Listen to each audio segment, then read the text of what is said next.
Today on Locked On Red Wings, is Nate Danielson this team's future second-line center? We finish up player previews with Danielson, Carter Mazur, and Sebastian Cossa.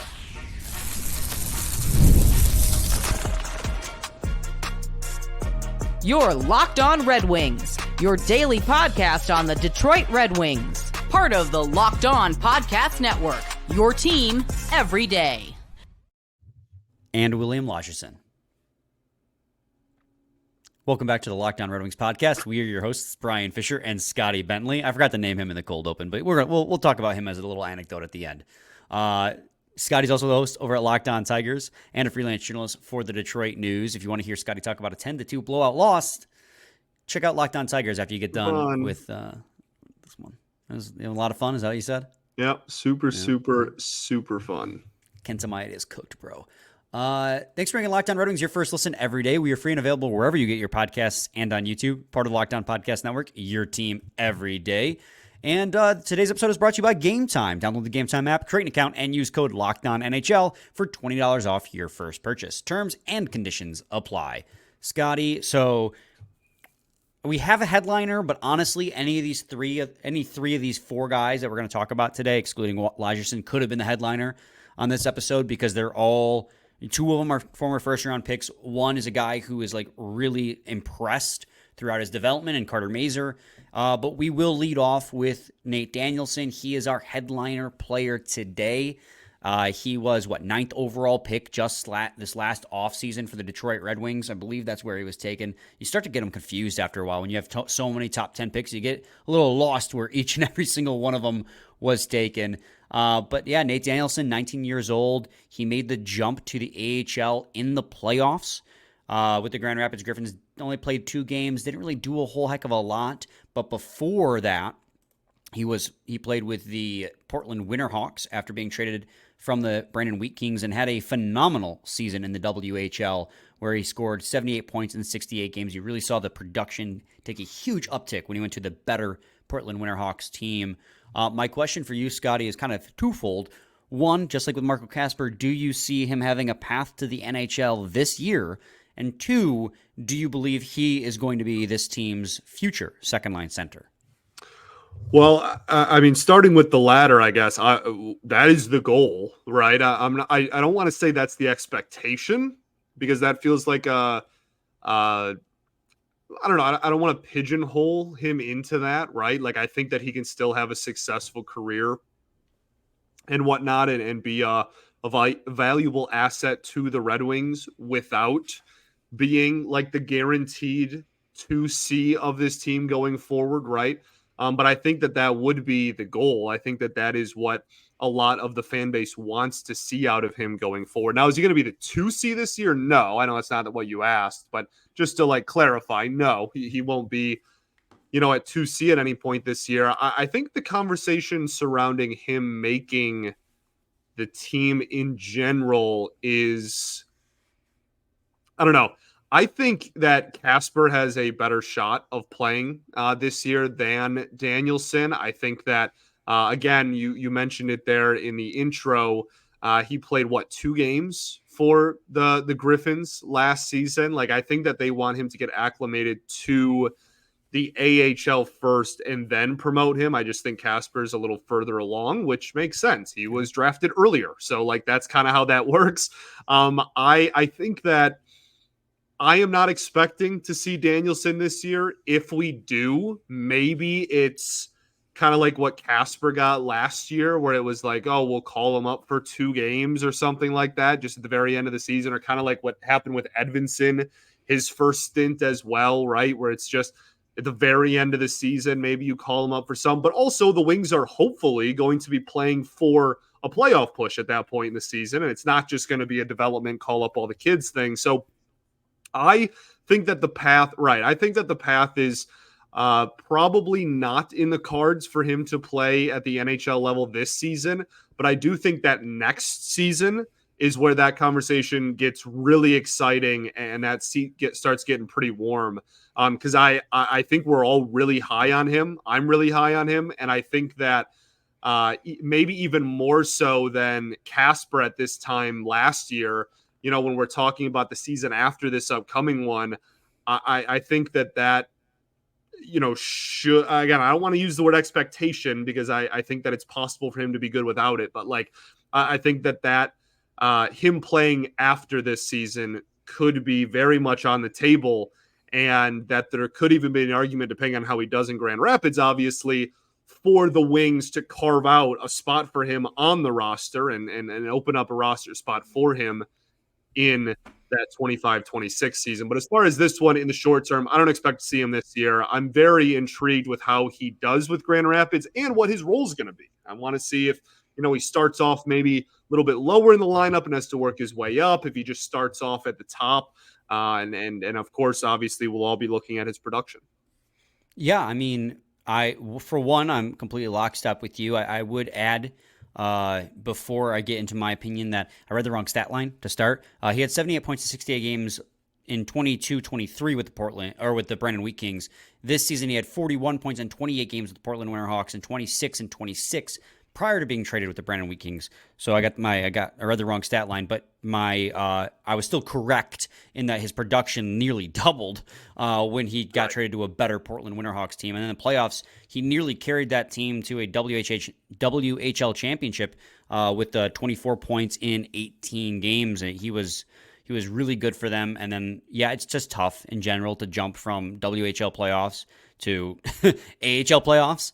And he only played in 2 games, and it just made sense for the Griffins to just roll with the lineup that kept seeing them success rather than try and throw a rookie into the fire.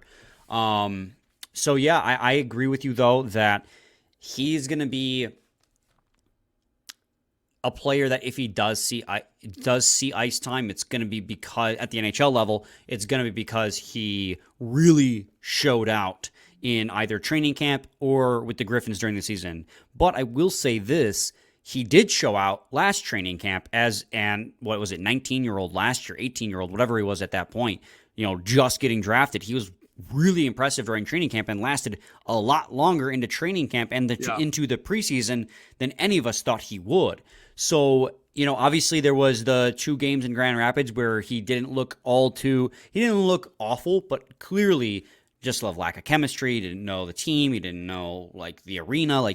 He was just out of sorts.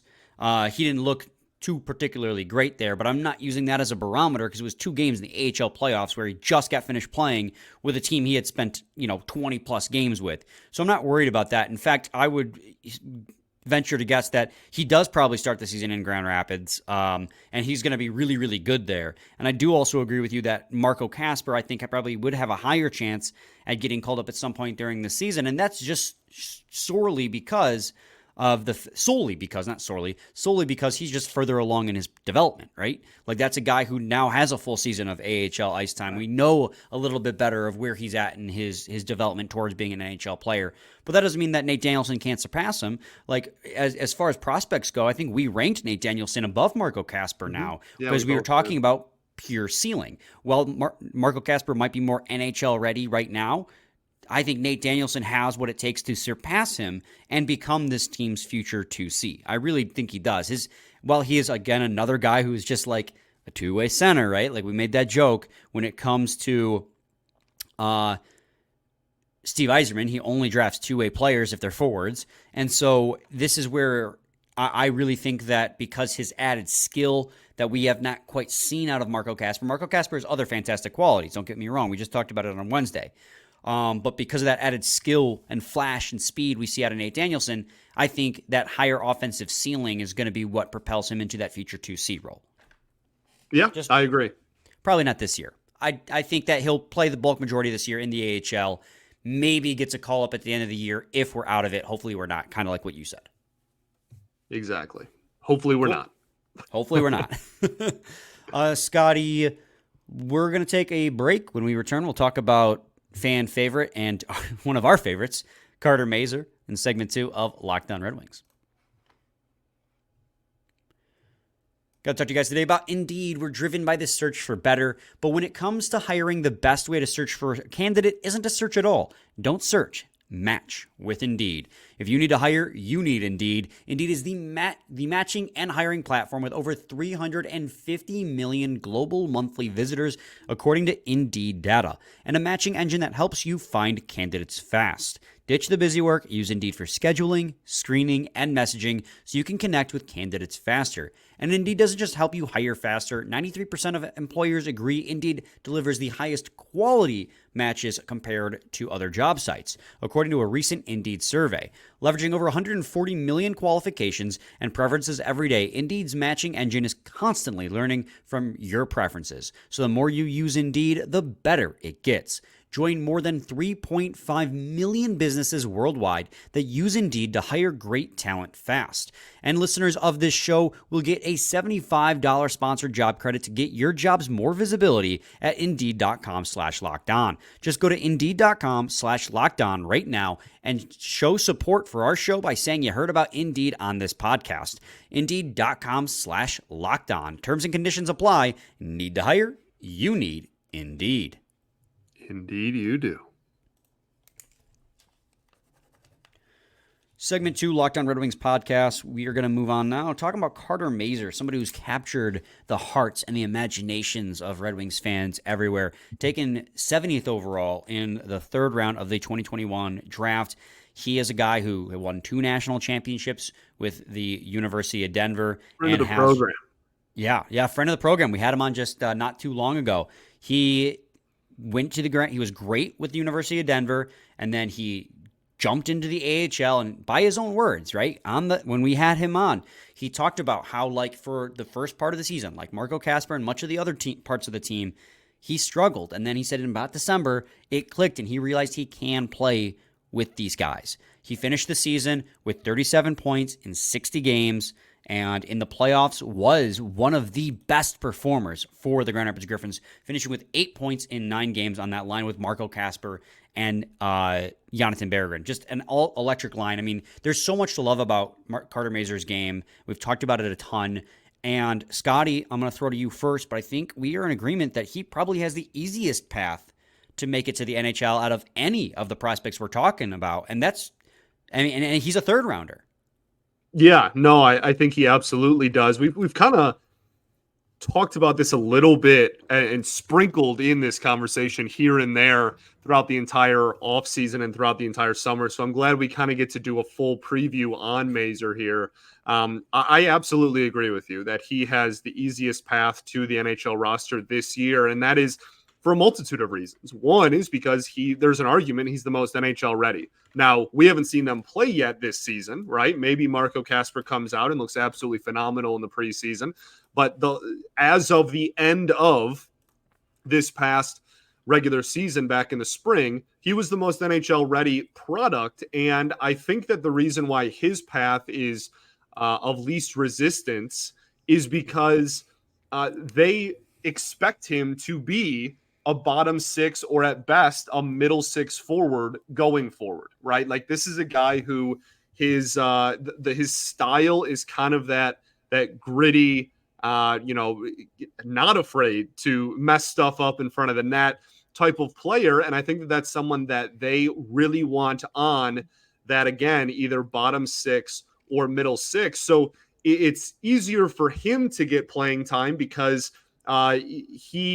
they are not going to go, okay, we need to guarantee top 6 minutes for Mazur when we call him up. No, they're not going to be afraid to throw this dude on the 3rd or 4th line right away because his ceiling isn't probably too much higher than that. And that's not like an insult. That's very important and someone that I think can be very vital to this team. And obviously, if he performs in that role, then he can work his way up the lineup just like everybody else. It's just with Kasper and Danielson, you almost want to go like, okay, like we need to make sure at worst, like a middle 6 role is carved out for them right away. You don't want them to come up and play 8 minutes a night. And I'm not sure you want to do the same with Mazur either, but just when it comes to his long-term role, that's kind of what you're looking at anyways. Again, not 8 minutes. I'm talking more 3rd and 2nd line stuff. So we'll see what happens. I think if the season started tomorrow, I think on our like roster projection, if we were doing that today, that I would still probably have him on the outside looking in, but I expect him to be an early call up. I kind of expect him to be like the first call if a forward goes down with an injury too. And I expect him to play a decent amount at the NHL level this year. It's just a matter of whether that's on opening night or not. Right. This is what I'll say to that. Like, all the Red Wings need to do to make a roster spot for Carter Mazur, in my eyes, is move somebody off this roster. We talked about this a little bit with the Marco Kasper situation, right? Like, if they were to get one of these defensemen off the roster because you're carrying 8, or you're projected to carry 8 in our eyes, and you're carrying 3 goalies, so you can only carry 12 forwards. If you can move one of these defensemen or go back down to 2 goalies, like is the norm in the NHL, then suddenly you have the ability to carry a 13th forward, and that gives you the ability to call up Carter Mazur and give him consistent bottom 6 minutes. And I mean, we talked about it. Carter Mazur's ceiling, we think at the very peak, is middle 6, but more than likely going to be like 3rd, 4th line, and that's great. Like, he's going to be so amazing in that role. I firmly believe that. We're not saying that as an insult, right? That's just what is expected in our eyes. He could also, his style translates to some special teams too on top of that. Right. He's a hard-nosed player who's not afraid to get in the corners and go and crash the net. He's going to get his, I feel like a lot of his, and maybe I'm wrong, but I have the feeling that a lot of his goals are going to come off, rebound opportunities, going to the net. And that's fine. Goals are goals. Like Tyler Bertuzzi scored 30 goals one year doing that. Like, just going to the net. So I think Carter Mazur is really going to, if they can make a roster spot available for a 13th forward, he's going to be the guy they call up. And I'm not saying that necessarily means he is going to be the 13th forward, but they'll have the roster spot available to him to give him. Like, I really think that all they need to do is get one of these guys off the roster and he'll be here. And I still have a hard time believing that this is the way they're going to structure the roster going in the next year with guys who are on the cusp like this. I really do. Like, we watched Carter Mazur all in the playoffs. We watched him at times in the AHL, the Grand Rapids Griffins. He really looked like next to Jonathan Berggren, like their MVP last year. Marco Kasper wasn't too far behind. Obviously, Simon Edvinsson was up there as well. But Carter Mazur is like one of those guys who was just constantly giving it their all out there. I mean, Jonathan Berggren obviously takes the cake for the MVP just because scoring, right? Like, he had the production to match it. But a lot of those goals, especially in the playoffs when we were watching, would not have happened if not for the fact that Carter Mazur or Marco Kasper dug that puck out and fed Jonathan Berggren. Right. Like, Carter Mazur is one of those guys who keeps possessions alive in the offensive zone. And that is something this team desperately needs. And he's going to be such a good fit on this more defensive-minded bottom 6 as well. It's just, for me, he is an NHL lock to me if they can make a roster spot available. And right now, that's just not structured to be that way. So that's where, like, I'm with you. If this is similar to the Marco Kasper conversation, if this is the roster going into next season, as it stands right now, he'll start the season in Grand Rapids Griffins because there's just no roster space for him. But if they restructure it by one player, one goalie, I think the spot's there for him. I really do. One defenseman. We have 8. Yeah, we can spare one. And 3 goalies. We can spare one. Like, come on. Make room for the dog. Let's go. He's gonna win Dog of the Year a lot. He's gonna be a reoccurring nominee, if not winner, for Dog of the Year for years to come. Christian Fischer and Tyler Mott are going to have to watch their backs. They're going to have competition, man. They're going to have competition, for sure. I will say this. The one thing, and Carter Mazur even mentioned this himself when he was on the pod, like, the one thing he has to do is add weight. And he mentioned it himself. Like, right now they have him listed at 172 pounds at 6 foot. Like, if he wants to survive in the NHL, he's got to put on more weight. With his style, especially. With his style, yeah. So you might be able to get away with it at the AHL level. What the NHL is, man, these are full-grown men. Yeah. So, and he already, I mean, like you said, sick name drop. He did mention that on the show and about how he's working on that. So, yeah, just like Lucas Raymond came back last year, 8 pounds heavier. So, in the good way, muscle. So, right. I'm not too concerned about that. He's baby. Yeah. Oh, also correct myself. He only won 1 championship with Denver. The second championship was won in 2024. This last year, Shai Boom won 2. Mazur won 1. Shai Boom. We'll take another quick break, and when we return, we will talk about Sebastian Cossa and then William Lagesson just at the end as a little anecdote. Stay tuned for segment 3 of Locked On Red Wings. Got to talk to you guys today about Game Time. Game Time is has a new feature called Game Time Picks that makes getting tickets for your favorite live events even easier. Game Time Picks filters out the fluff to show you only incredible deals on great seats, so you don't have to waste time searching through thousands of tickets. With Game Time Picks, it curates and makes it easier to save more on sports, concert, comedy, theater, and so much more. And all in prices, you can just toggle that little feature and it will show all the prices up front with no surprise fees at checkout. Get a panoramic view from your seat in the app before you buy with those seat views, and Game Time will credit you 110% of the difference with lowest price guaranteed. Take the guesswork out of buying concert tickets or sports tickets or whatever you may want with Game Time. Download the Game Time app, create an account, and use code LOCKEDONNHL for $20 off your first purchase. Terms apply. Again, create an account and redeem code LOCKEDONNHL for $20 off. Download Game Time today. Last minute tickets, lowest price guaranteed.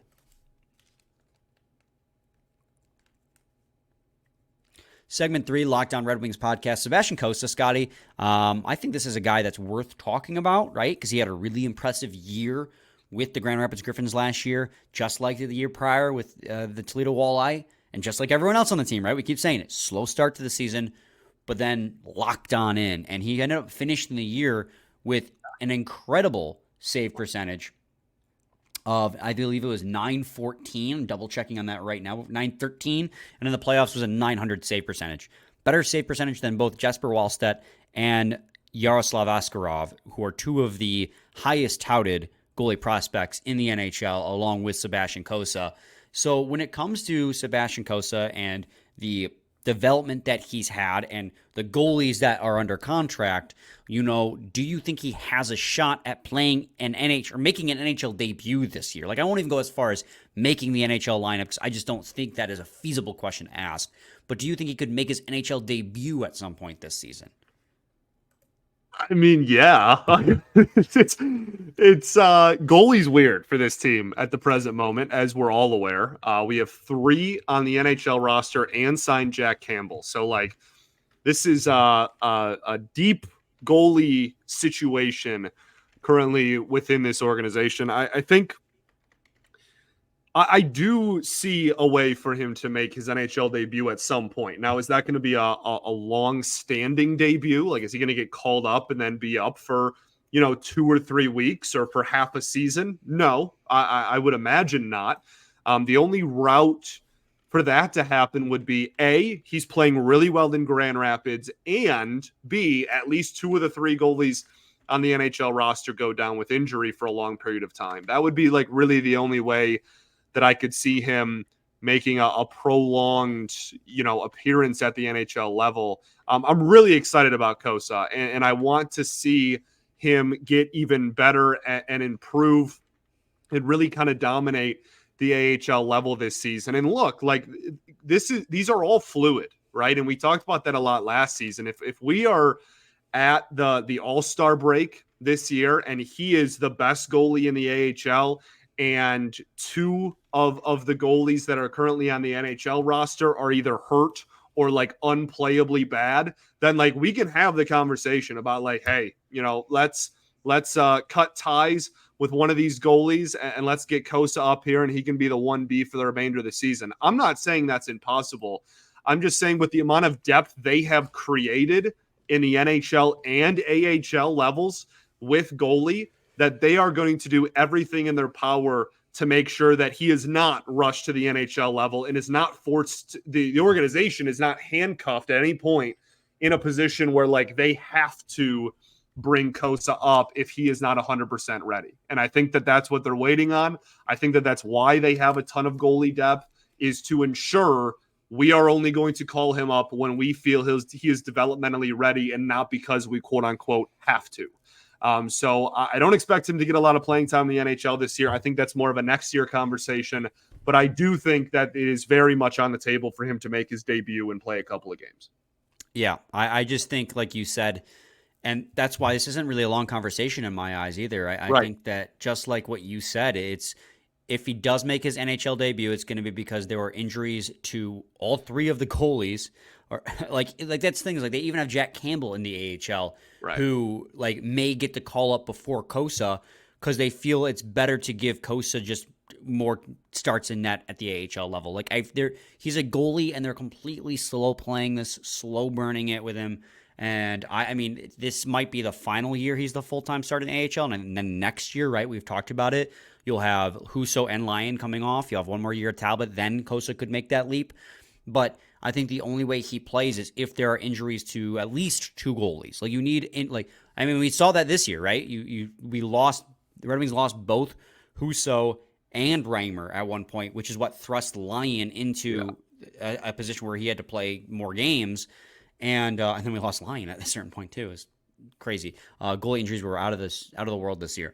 But I think that it just serves Sebastian Cossa to get one more season under his belt in Grand Rapids before he's ready to make that leap. And I think that he's also kind of blocked with the amount of goalies that are on the team, barring, of course, injury. Yeah, intentionally. Very intentionally blocked, yeah. If they thought Sebastian Cossa could make that leap, they wouldn't have three goalies on the roster as is and then signed an NHL veteran to be his backup in Grand Rapids.